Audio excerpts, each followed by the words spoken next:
हाँ जी, let's start the class.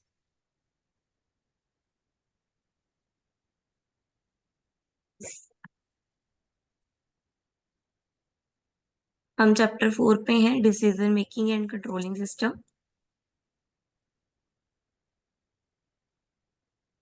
सबसे पहले व्हाट इज डिसीजन? डिसीजन क्या होता है? Decision is a when there are different things can you can do and you pick one of them. ठीक है। डिसीजन क्या है? जब आपके पास बहुत सारी चीजें हैं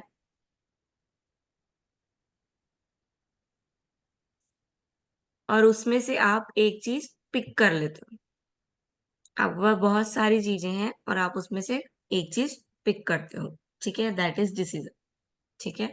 फॉर एग्जाम्पल, बहुत सारी चॉकलेट्स है सामने पड़ी हुई और आपको जो आपको पसंद है आप वही पिक करते हो ना, तो that means that is your decision कि मुझे यही वाली लेनी है।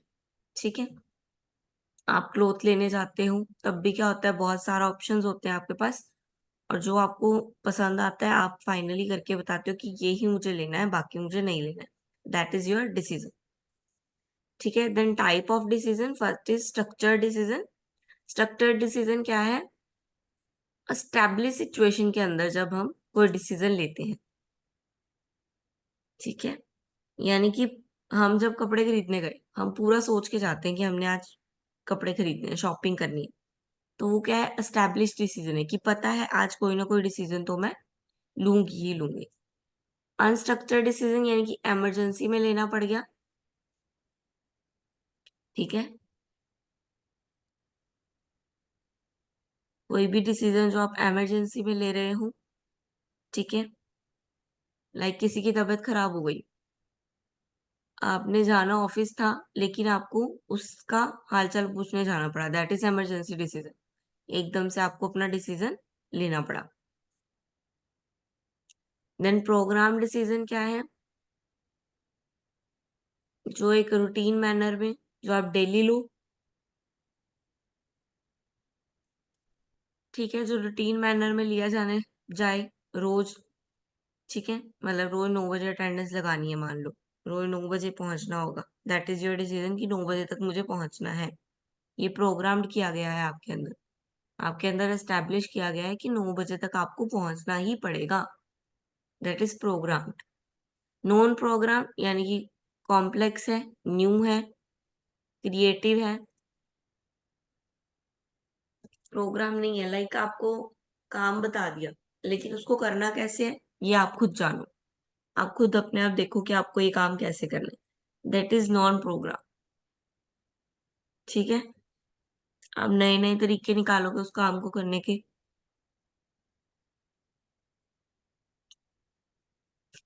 देन स्ट्रेटेजिक डिसीजन यानी कि जो टॉप लेवल के मैनेजमेंट लेती है वो स्ट्रेटेजिक हो गए। टैक्टिकल जो मिडिल लेवल के लोग लेते हैं, मैनेजमेंट लेती है वो। ये ऑर्गेनाइजेशन के पॉइंट ऑफ व्यू से है, जो टॉप लेवल के लेते हैं और जो मिडिल लेवल के लेते हैं। अब decision making, it is a process of examine your possibility option, compare them and choose a source of action. ठीक है। डिसीजन मेकिंग क्या है? आपके पास बहुत सारे ऑप्शन है, आपने उनको आपस में कंपेयर करना है। देन जो सबसे सुटेबल है, जो सबसे बेस्ट है, वो आपने उसको चूज कर लेना है, उसको हम बोलेंगे decision making. Then decision making styles, कौन कौन से स्टाइल्स हैं? फर्स्ट आ गया पार्टिसिपेटिव स्टाइल। पार्टिसिपेटिव में क्या है? Both the manager and subordinate work together to achieve arrive a decision. ठीक है, जहां पे मैनेजर और वर्कर दोनों के दोनों पार्टिसिपेटिव है, यानी कि दोनों पार्ट लेंगे डिसीजन लेने में। डिसीजन को बनाने में पार्ट किसका है? दोनों का है। अब डिसीजन मेकिंग है यानी कि डिसीजन बनाना है, तो उसके स्टाइल्स क्या है? फर्स्ट है पार्टिसिपेटिव कि दोनों मिलके डिसीजन ले। देन आ गया ऑटोक्रेटिक। ऑटोक्रेटिक में क्या होगा? मैनेजर जो है वो अकेला डिसीजन लेगा, सोल डिसीजन होगा और फॉलो जो सबऑर्डिनेट्स है वो सिर्फ उसको फॉलो करेंगे, वो डिसीजन बनाएंगे नहीं। ठीक है। देन कंसल्टेटिव, कंसल्टेटिव में क्या है? जो मैनेजर है, डिसीजन उसी का ही होगा, लेकिन वो सबऑर्डिनेट से कंसल्ट लेगा कि क्या ये डिसीजन सही रहेगा या नहीं।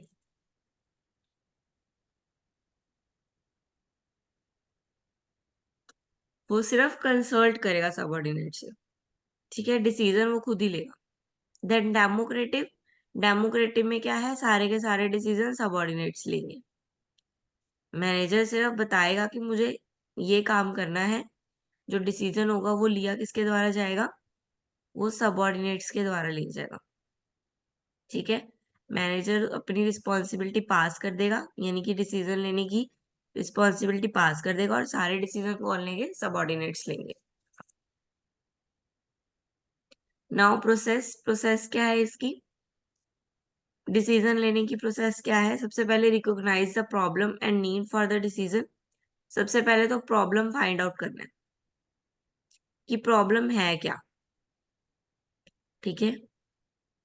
Identify the real problem, then identify the objective of the decision. Manager look the management report, check progress, budget, compare the result again industry, ठीक है। अब इसमें क्या आइडेंटिफाई किया जा रहा है कि जो प्रॉब्लम है वो किस नेचर की है। कोई इंटरनल प्रॉब्लम है, कोई एक्सटर्नल प्रॉब्लम है, कोई बजट की प्रॉब्लम है, कोई कैपिटल की प्रॉब्लम है, या कोई इंप्लॉइज की प्रॉब्लम है। जो भी प्रॉब्लम है वो आइडेंटिफाई की जा रही है कि प्रॉब्लम है किसके रिलेटेड। देन जो भी उसके रिलेटेड डाटा होगा, प्रॉब्लम से रिलेटेड जो डाटा होगा, उसको डायग्नोसिस किया जाएगा, सारी सिचुएशन को और इंफॉर्मेशन को गैदर किया जाएगा, ठीक है।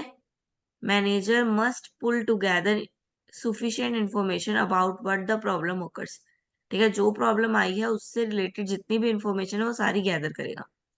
देन लिस्ट एंड अल्टरनेटिव्स, फिर वो क्या करेगा, उसको सॉल्व करने के लिए जो जो बेस्ट अल्टरनेटिव्स है, ठीक है, या जो जो डिसीजन लिए जा सकते हैं वो सारे डिसीजन निकालेगा, यानी कि अल्टरनेटिव सॉल्यूशंस ढूंढेगा पहले।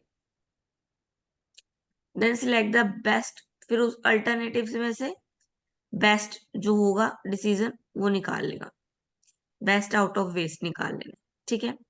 देन उसको फाइनली इंप्लीमेंट कर देना डिसीजन को, ठीक है। देन सीक फीडबैक की, दैट इज वेरी इंपॉर्टेंट। उसके बाद फीडबैक रखनी है अपने पास कि जो हमने डिसीजन निकाला या जो हम डिसीजन ले लिए हैं, वो डिसीजन जैसे हमने सोचा था वैसे वर्क कर रहा है, फीडबैक वो दे रहा है या नहीं दे रहा है, ठीक है। अवेयर रहना है बाद में भी। देन फॉलो अप, फिर उसी फीडबैक को मॉनिटर करते रहना है और बार बार फॉलो अप करते रहना है, यानी कि रेगुलर बेस पे फिर उसको करते रहना है अगर वो डिसीजन सही है। चेक करते रहना है कि प्रॉब्लम सॉल्व हो गई है नहीं, अगर तो सॉल्व हो गई है तो डिसीजन वो वाला, मतलब जो हमने चूज किया सोल्यूशन वो रोक देंगे। अगर प्रॉब्लम सॉल्व नहीं हुई है तो वो डिसीजन फिर कंटिन्यू करेंगे। देन कंसेप्ट ऑफ कंट्रोलिंग, अब कंट्रोलिंग आ गया। कंट्रोलिंग क्या है, कंट्रोलिंग एक प्रोसेस है जिसमें जो मैनेजर्स है वो एक्टिविटी को कंट्रोल करता है ताकि सारा जो परफॉर्मेंस है वो प्लान्ड वे से किया जा सके, ठीक है, फालतू की एक्टिविटी को रोका जा सके, इसलिए हम कंट्रोलिंग करते हैं। नीड क्यों है इसकी, ऑर्गेनाइजेशन के गोल को पूरा करने के लिए, ठीक है। एक्यूरेसी ऑफ स्टैंडर्ड, पता करने के लिए कि क्या जो भी काम हो रहा है वो प्रॉपर स्टैंडर्ड में हो रहा है या नहीं हो रहा।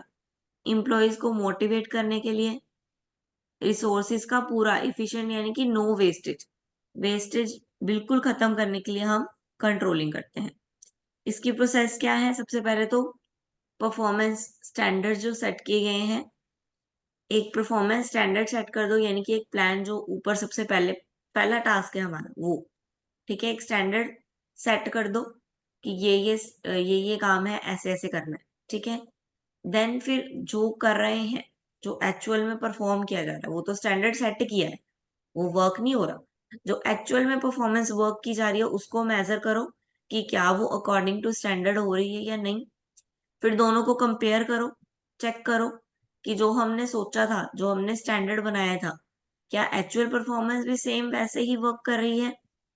फिर एनालाइज करो डिविजन, ठीक है। फिर एनालाइज करना है उन सारी एक्टिविटी को कि अगर तो वो वैसे हो रही हैं तो वो भी एनालाइज करनी है, अगर वो वैसे नहीं हो रही है तो भी एनालाइज करनी है, ठीक है। अगर तो वो स्टैंडर्ड के साथ मैच कर रही है तो भी उसको एनालाइज करते रहना है, अगर वो स्टैंडर्ड के साथ मैच नहीं कर रही है तो एनालाइज करना ही है कि क्यों मैच नहीं कर रही है, ठीक है। और अगर मैच नहीं कर रही है तो फिर करेक्ट एक्शन लेना है उसके रिगार्डिंग कि वो मैच करने लगे, सही वर्क करने लगे। देन कंट्रोलिंग तीन तरह से है। First on the base of time, time के बेस पे, ठीक है।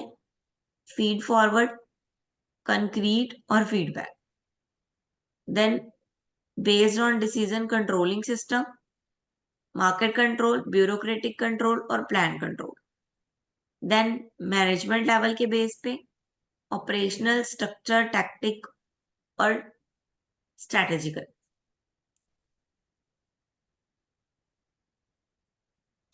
नाउ कंट्रोलिंग मेथड्स आ गए।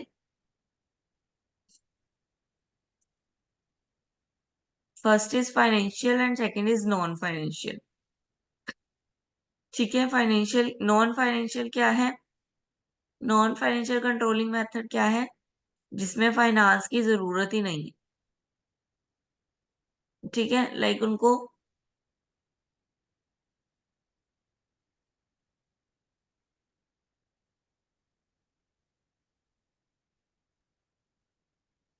जिसमें हमें फाइनेंस की जरूरत नहीं है, उनको पनिश करके, उनको रिटायर करके, उनको ट्रेन करके हम जो है उनको कंट्रोल कर रहे हैं। देन फाइनेंशियल, जिसमें हमें क्या होगा? प्रॉफिट होएगा, that is controlling, financial controlling method, ठीक है। जिसमें प्रॉफिट, कॉस्ट, टर्नओवर, यानी कि ये सारा फाइनेंस से रिलेटेड है।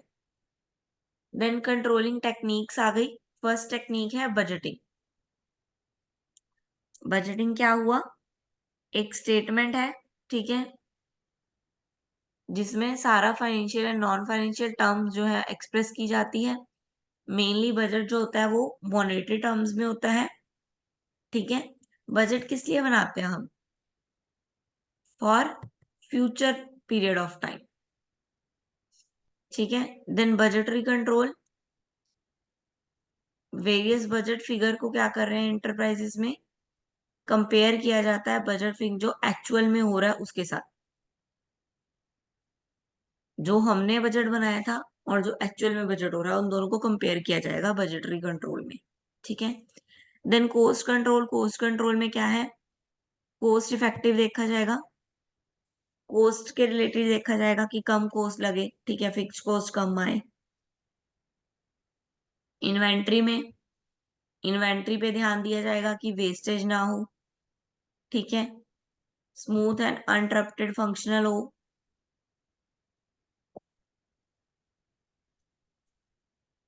देन प्रॉफिट एंड लॉस में ये कॉमन है, ठीक है, इसमें प्रॉफिट एंड लॉस देखा जाएगा।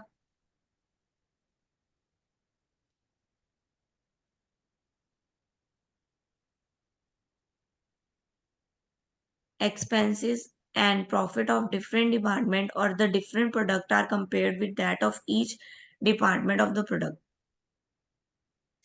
ठीक है। सभी डिपार्टमेंट के प्रॉफिट्स चेक किए जाएंगे और फाइनल प्रॉफिट निकाला जाएगा।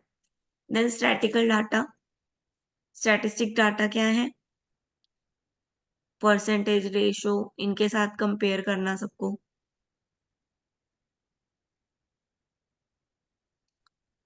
देन कंट्रोलिंग टेक्निक्स आ गई। Return on investment technique,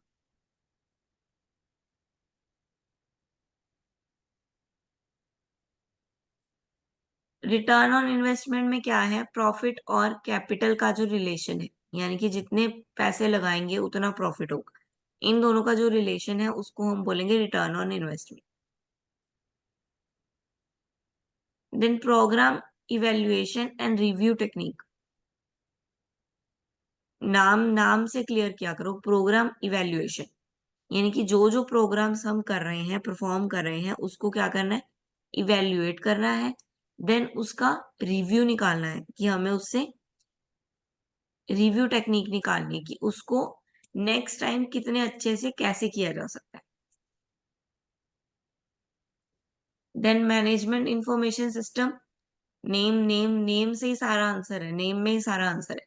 management information system, एक सिस्टम बिल्ड करना, ठीक है, मैनेजमेंट के द्वारा, ताकि नेक्स्ट टाइम प्लानिंग में क्या हो, हेल्प हो सके। इस सिस्टम के थ्रू क्या करते हैं, प्लानिंग की जाती है। मैनेजमेंट ऑडिटिंग, ऑडिटिंग यानी कि ऑडिट करना, जो भी हमारे पास अवेलेबल डाटा है उसको ऑडिट करेंगे, ठीक है, यानी कि इन्वेस्टिगेट करेंगे, ताकि नेक्स्ट टाइम या और भी कोई डिसीजन लेने के लिए हमें, कंट्रोलिंग करने के लिए हमें मैनेजमेंट हेल्प कर सके।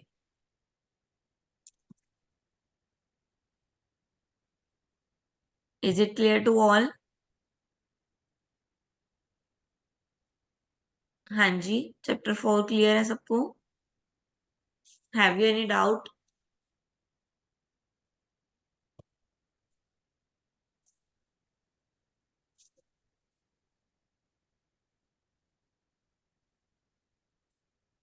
चैप्टर 4 क्लियर है सबको?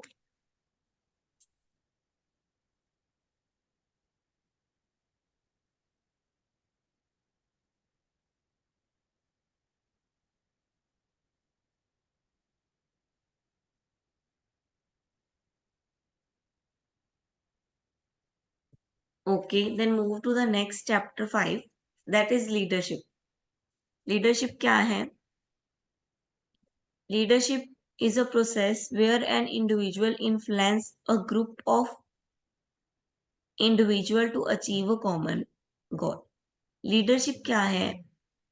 एक प्रोसेस है जिसमें एक इंडिविजुअल, यानी कि एक लीडर, ठीक है, एक इंडिविजुअल बाकी सबको क्या करता है, इन्फ्लुएंस करता है, ठीक है, अपनी बात रखता है, इन्फ्लुएंस करता है कि वो सेम वैसा ही डिसीजन ले, ठीक है, जो उसने लिया है वही डिसीजन ले, यानी कि दूसरों के डिसीजन को इफेक्ट करने वाला लीडर होता है। लीडरशिप जो दूसरों के डिसीजन को इफेक्ट करे या दूसरों को डिसीजन लेने में हेल्प करे। कि अगर आपको नहीं समझ में आ रहा है तो आप क्या होता है, आप नेट पे चेक करते हो, किसी इन्फ्लुएंसर को देखते हो, तो उसका, उसने जो लिया होता है वही आप खरीद लेते हो। दैट वो क्या है, वो लीडरशिप कर रहा है, वो अपनी लीडरशिप दिखा रहा है, उसकी लीडरशिप क्वालिटी है, ठीक है। देन करेक्टरिस्टिक्स क्या है लीडरशिप के?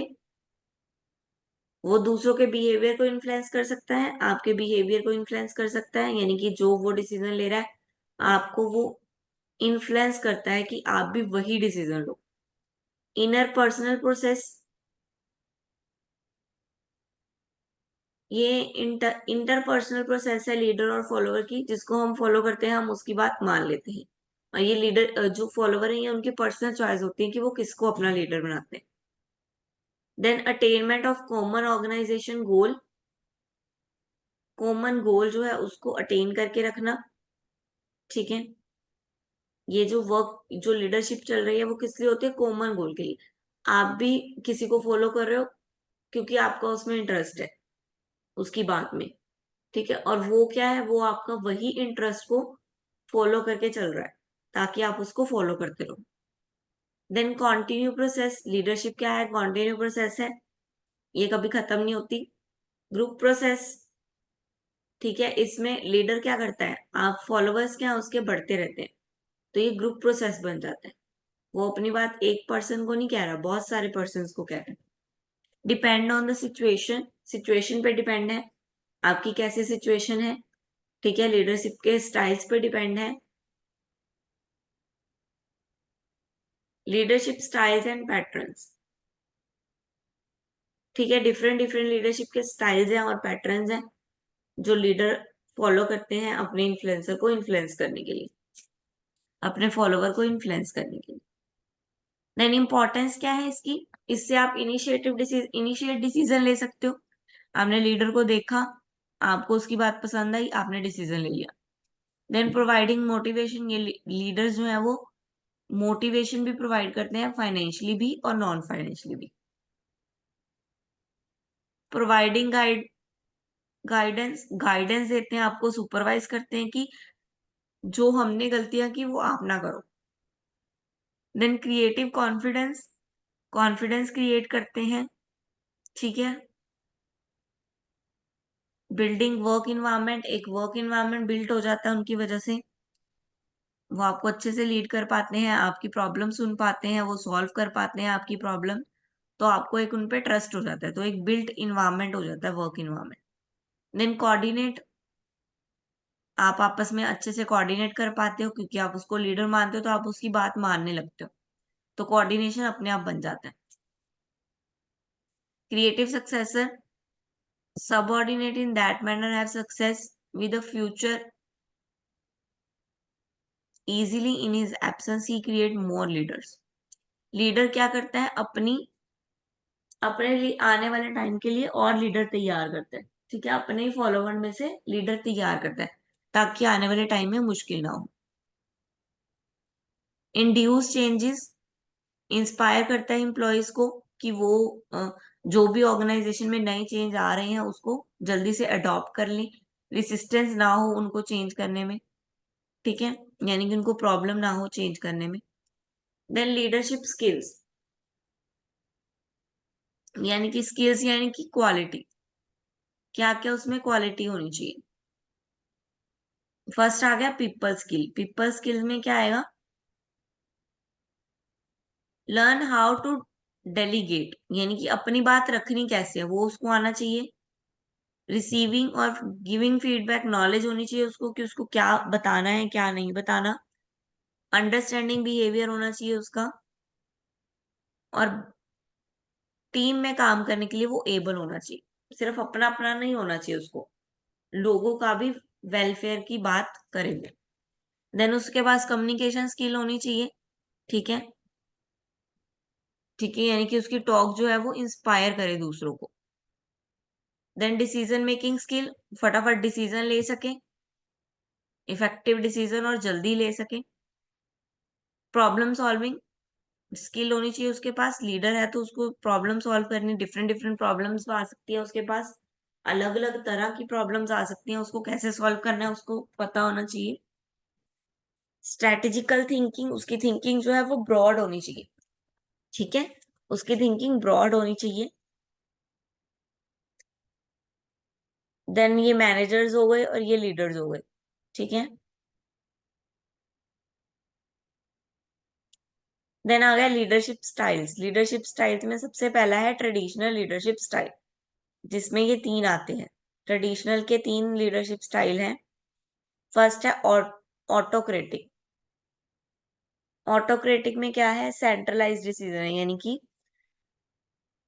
डिसीजनिंग पावर किसके पास होगी, लीडर के पास, और जो सबऑर्डिनेट है वो सिर्फ उसको फॉलो करेंगे, ठीक है, सारा डिसीजन कौन ले रहा है, लीडर ले रहा है। देन पार्टिसिपेटिव आ गया, सेम ऊपर वाले की तरह ही है, कंट्रोलिंग के डिसीजन मेकिंग वाले की तरह ही है। इसमें क्या है, वो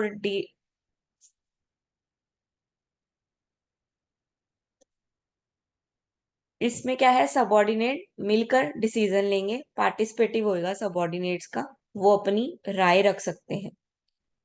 देन लीज फेयर डिसीजन क्या है, फुल फ्रीडम है सबऑर्डिनेट्स को कि वो अपने एक्ट अपने हिसाब से कर सकते हैं, फुल फ्रीडम है, ठीक है।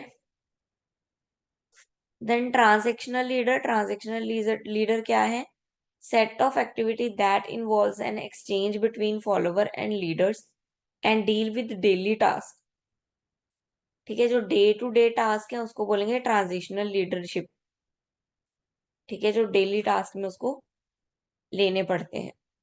थर्ड आ गया क्रिज्मेटिक, क्रिज्मेटिक यानी कि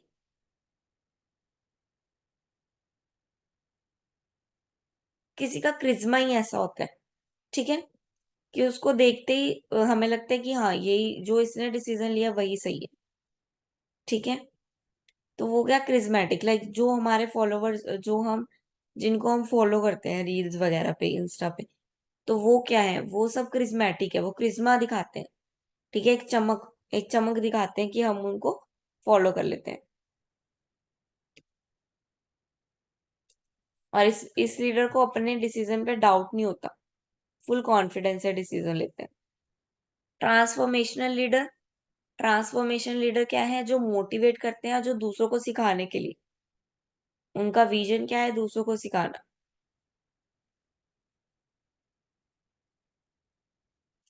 then servant leader, servant leader क्या है,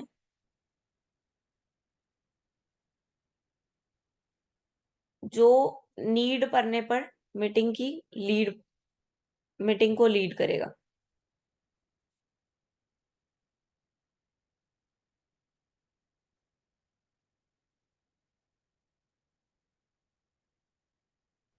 who lead the meeting need of the time.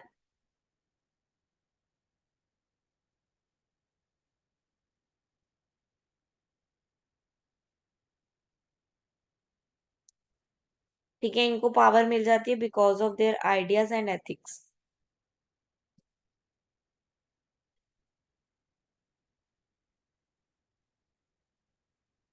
Then theories आ गई लीडरशिप की, लीडरशिप ट्रेट आ गया। लीडरशिप ट्रेट क्या है,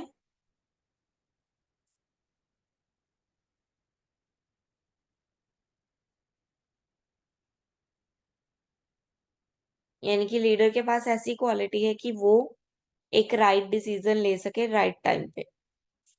थ्योरी ऑफ लीडरशिप, थ्योरीज क्या है, अब लीडरशिप की डिफरेंट डिफरेंट थ्योरीज हैं। फर्स्ट आ गई ट्रेड थ्योरी, अब इसमें पढ़ेंगे ट्रेड थ्योरी। ट्रेड थ्योरी क्या है, पर्सनल क्वालिटीज और characters that differentiate leader from other leader. Trait, उसमें क्या क्वालिटी है, ट्रेट यानी कि उसमें क्या क्वालिटी है जो उसको बाकियों से अलग बनाती है, उसको हम बोलेंगे ट्रेड थ्योरी। ठीक है, उसकी कोई क्वालिटी, उसका कोई करेक्टर जो उसको बाकियों से अलग बनाए, that is trade theory. Trade theory में वो वाला लीडर आएंगे।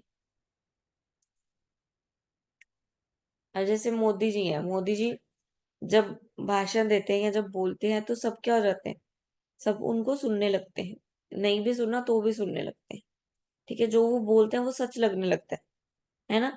तो वो उनकी ट्रेट है, वो उनकी क्वालिटी है। देन कोर ट्रेट,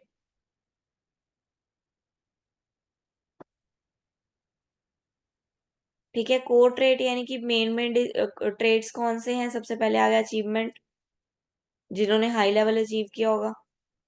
ठीक है, मोटिवेशन लीडर, ऑनेस्ट होना, मोटिवेट कर पाना, सेल्फ कॉन्फिडेंस होना, ये सारे उसके ट्रेड्स है, ये ट्रेड्स होने चाहिए। ठीक है, कोर ट्रेड्स ये वाले हैं।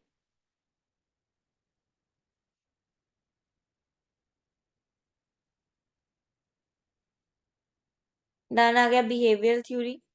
बिहेवियर थ्योरी में क्या है,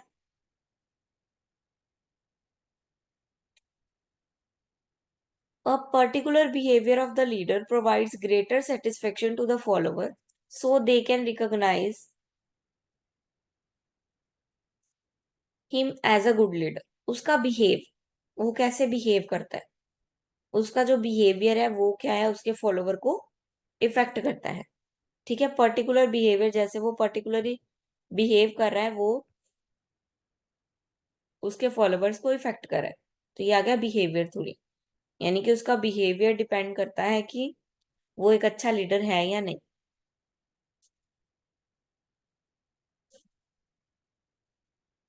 ये डिफरेंट डिफरेंट स्टडीज हैं।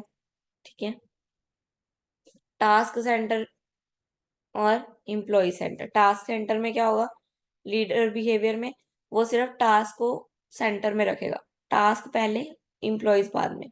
और एम्प्लॉय सेंटर में एम्प्लॉयज की सेटिस्फेक्शन ज्यादा जरूरी है, टास्क बाद में। Then contingency theory of leadership, contingency theory क्या है,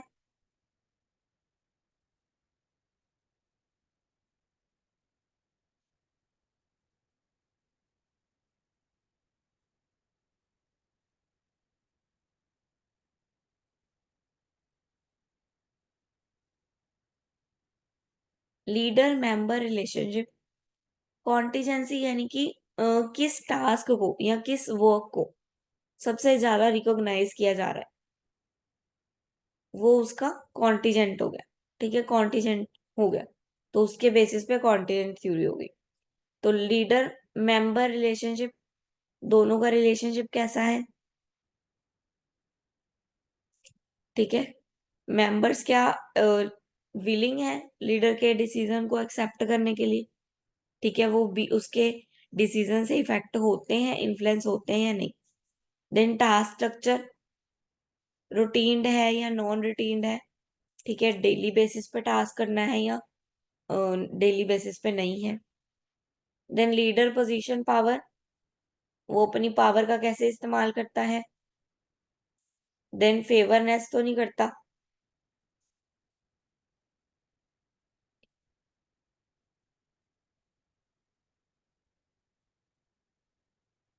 हाँ जी, चैप्टर 5 भी कंप्लीट हो गया। Is it clear what is leadership?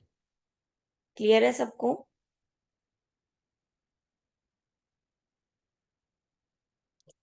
Chapter 6 will be continue tomorrow.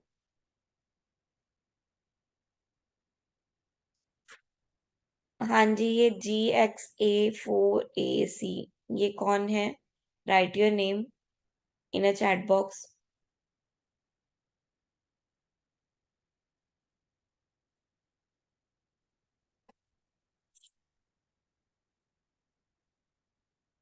Chapter clear है? किसी को कोई प्रॉब्लम है तो वो पूछ सकता है अभी।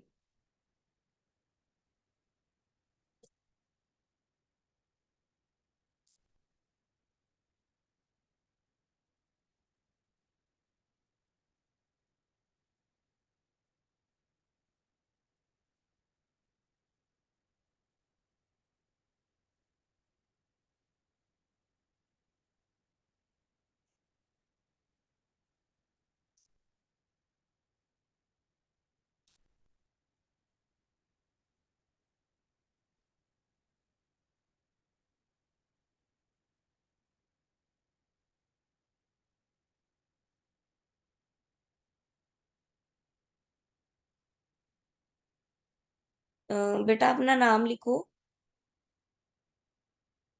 नो मैम, क्लियर है जो बोल रहा है वो अपना नाम लिखो प्लीज। आपका नेम नहीं आ रहा है यहाँ पे। आप अपने आईडी से लॉगिन किया करो ऑलमोस्ट, और जब आईडी से लॉगिन करते हो तो अपना नेम लिख के लॉगिन किया करो। ऑप्शन आता है जब आप मीटिंग स्टार्ट करते हो तो ऑप्शन आता है नेम का, तो आप अपना नेम लिखा करो। ओके सूजी।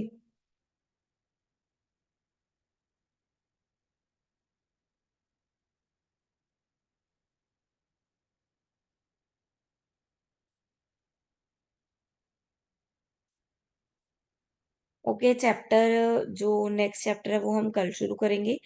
किसी को कोई प्रॉब्लम है किसी चैप अभी अभी तक के 5 चैप्टर्स में, तो वो प्रिपेयर कर लेना। कल या परसों आप पूछ सकते हो। ठीक है, वैसे तो आप कभी भी पूछ सकते हो, लेकिन आप अपने अपने 4 चैप्टर रेडी रखो।